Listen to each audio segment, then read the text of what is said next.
Bonsoir, je suis Charlie Nana pour SCIST Immobiliare et aujourd'hui j'ai envie de vous parler du bon sens.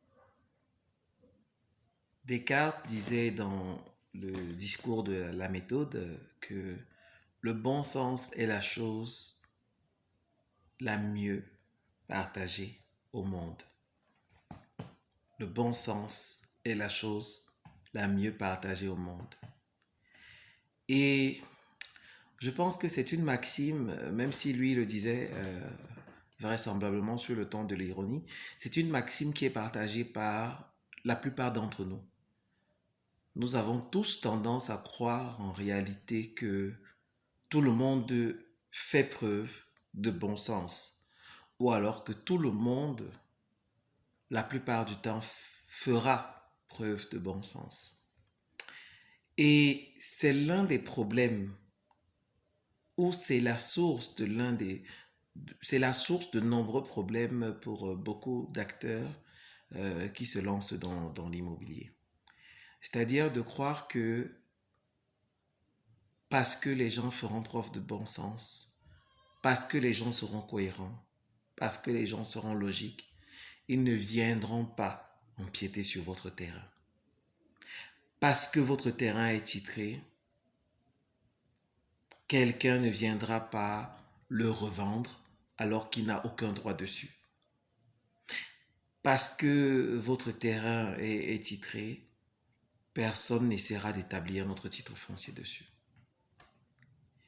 Et très souvent, en fait, parce que nous nous appuyons sur cette conviction, en réalité, que tout le monde fait preuve de bon sens, que la justice fait preuve de bon sens, et que même les potentiels acquéreurs, les potentiels, comment je peux dire, acteurs que nous serions susceptibles de rencontrer et auxquels on serait amené à être confrontés feront forcément preuve de bon sens. Rien n'est moins vrai.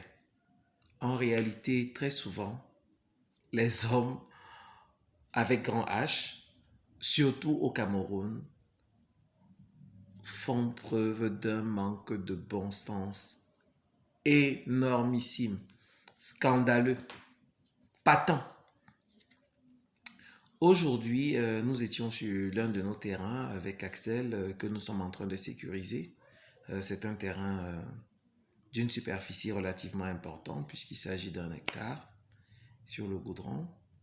Et donc c'est un terrain sur lequel justement pour le sécuriser, comme je vous expliquais, on avait réalisé des petites chambres et nous avons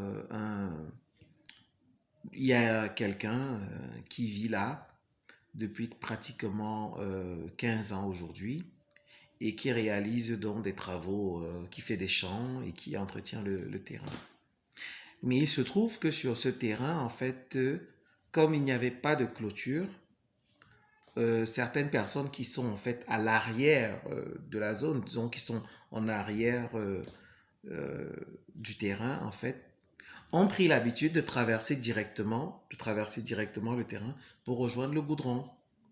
Ce qui leur fait parcourir à peu près une distance de 200 mètres au lieu d'une distance de 500, 600 mètres s'ils devaient normalement suivre la route et contourner le terrain. Et donc, depuis hier, nous avons un ensemble de travaux préparatoires qui sont mis en œuvre.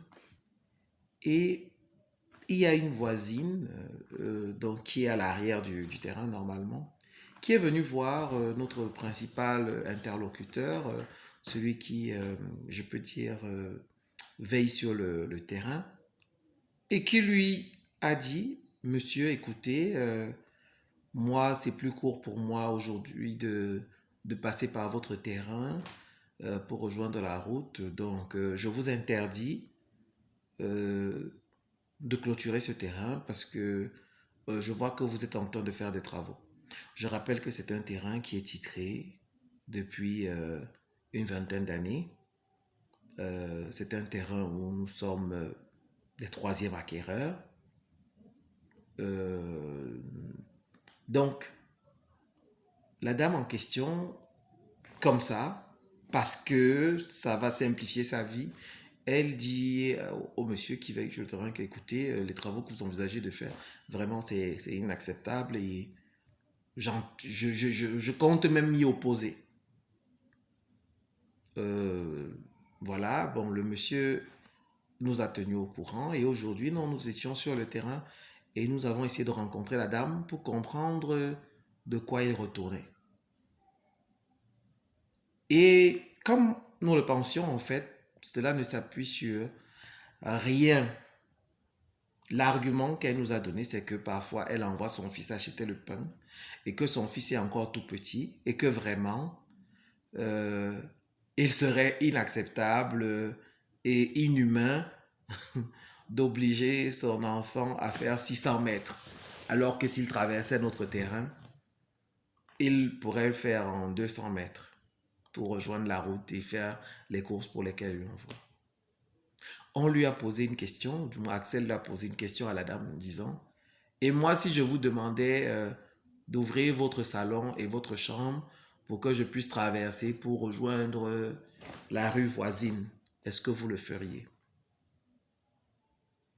Bien évidemment que non, elle ne l'accepterait pas. Mais ceci pour vous dire quoi? Les gens font preuve d'un manque de bon sens patent.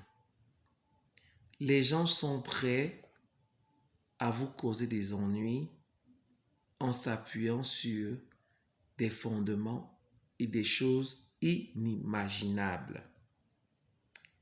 Ceci pour vous dire quoi? Ne, ne vous conformez pas ou ne restez pas confiné à l'idée que les gens seront cohérents. Ne vous attachez pas à l'idée que les gens feront preuve de bon sens. Anticipez, pensez à sécuriser votre terrain. J'ai souhaité partager avec vous cette anecdote parce que c'est très illustratif en fait des réalités que nous vivons dans l'environnement camerounais. Bon, pour le coup, la dame en question, je vous rassure, elle est totalement incapable de nous poser des problèmes. Déjà parce que sans faire injure à sa personne, elle dispose de moyens financiers relativement limités. Nous avons rencontré la dame, ses enfants et même son mari. Mais nous avions pris des dispositions de toute façon pour que nos travaux se fassent.